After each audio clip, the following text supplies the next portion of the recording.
Hi, I'm BroOak, the world's leading expert on the medieval era, and today we are going to go through the top 5 sports of the medieval era.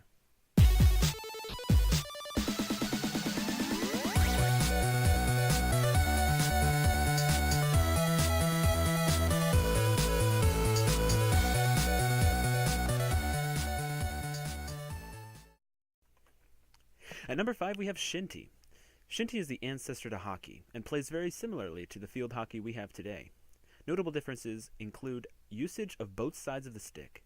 Blocking and tackling are both allowed, and whenever a player scored, they were given a quarterstaff and were permitted to knock out any player in possession of the ball and or other quarterstaffed players.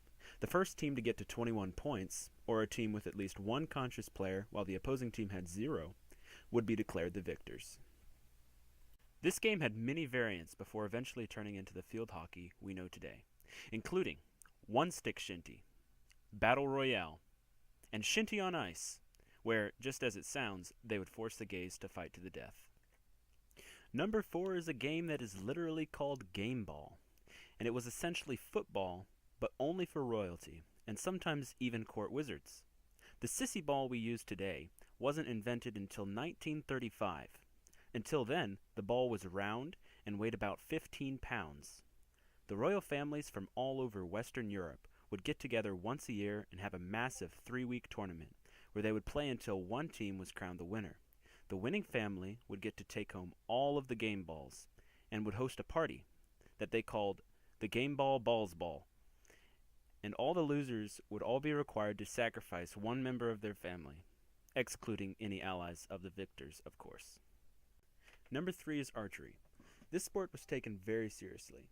So seriously, in fact, that it was made a law that all men between 15 and 60 were required to learn. Archery was practiced on fields called butts due to their lack of creativity. Eventually, people just decided to make it competitive, so it was more fun. In some areas, they forced poor or less privileged citizens to pay for the prize money.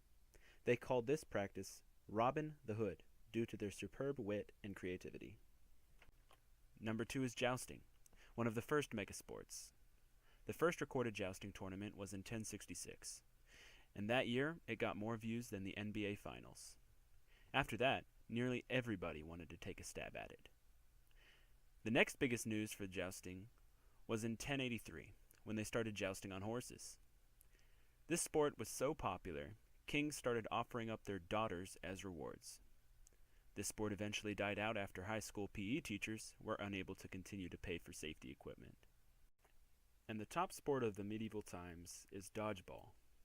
Widely accepted to be the first sport to ever exist, it only ever grew in popularity and still grows to this day.